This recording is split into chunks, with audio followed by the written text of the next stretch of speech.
ओम गण गणपते नमः। गणेश जी का रूप स्वयं में एक दर्शन है। गणेश जी का धड़ पार्वती निर्मित है और शिव शंकर जी के द्वारा लगाया हुआ है। उन्हें ब्रह्मा जी ने नहीं बनाया। गणेश जी एक ऐसे देवता है जो सृष्टि के सबसे छोटे जीव चूहे की सवारी करते हैं, लेकिन उनका अपना मुख सृष्टि के सबसे बड़े जीव हाथी का है। यह केवल सृजनहार का ही मुख हो सकता है। एक कथा अनुसार गणेश जी के मस्तक के लिए हाथी का सिर मंत्र के स्वरूप कैसे बताता है। हाथी के गण स्थल और सूंड से जो प्रतीक बनता है वह किसी दूसरे प्राणी के सिर में नहीं आ सकता।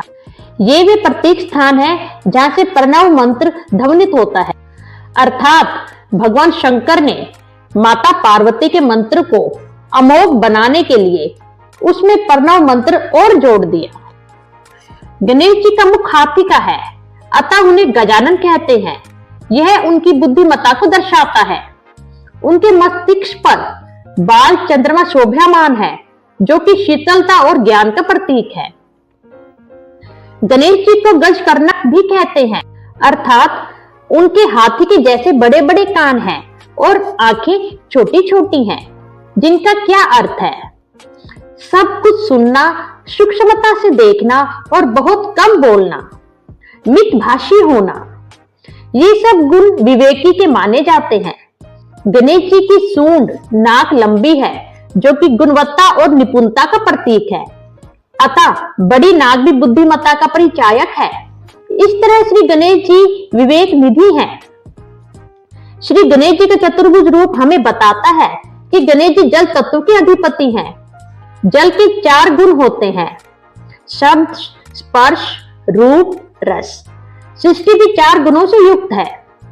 श्री गणेश जी काल रूपी सर्प तथा सत्व, रज, तम रूप 3 धागे वाले यज्ञ पवित्र धारण करते हैं।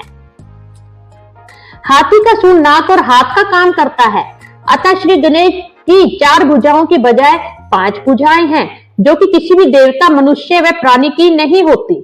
अतः यह उनकी विशेषता का द्योतक है।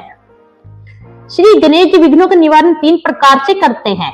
एक तो बुद्धि और विवेक से, दूसरे सामर्थ्य, साहस और चातुर्य से, जो कि वे इन सबके प्रतीक हैं। तीसरा अंकुश और पाश जैसे आयुधों से, जो वे अपने हाथों में धारण करते हैं। श्री गणपति जी के हाथों में खड्ग और धनुष जैसे आयुध, अस्त्र शस्त्र नहीं है, जिससे स्पष्ट है कि उन्होंने किसी का विनाश करने के लिए कोई चुनौती नहीं दी है। उन्होंने तो सुर नर मुनियों के विघ्नों का विनाश किया है। इन्होंने ही सभी राक्षसों को पाताल भेजा था। श्री गणेश जी के एक हाथ में लड्डू है। मोदक खुशी और प्रसन्नता के प्रतीक होते हैं। उनका उपदेश है कि मीठा खाओ, मीठा बोलो। वैसे कैंठा और जामुन भी गणेश जी का प्रिय भोजन है, जिनके खाने से मधुमेह रोग नहीं होता। इनका उदर लंबा है, इसलिए इन्हें लंबोदर के नाम से संबोधित करते हैं। लंबोदर का अर्थ है कि सब भली बुरी बातों को अपने पेट में पचा लेना। गणेश जी का वाहन मूषक है। जिसके जीवन में कुतर्क नष्ट हो जाते हैं, उसी मनुष्य के हृदय में श्रद्धा, विश्वास, भक्ति और विवेक का निवास होता है। अतः इच्छाओं को सीमित करते हुए कुतर्कों को जीवन से समाप्त करो। चूहा उद्भव और विकास को भी दर्शाता है। श्री गणेश जी का एक दांत है, जिसका अर्थ है अच्छी चीजें ग्रहण करना और खराब को फेंक देना। अतः इनसे हमें प्रेरणा मिलती है कि अच्छाई को ग्रहण करो। उपरोक्त तथ्यों से स्पष्ट है कि गणेश जी अलौकिक व अयोनिज हैं।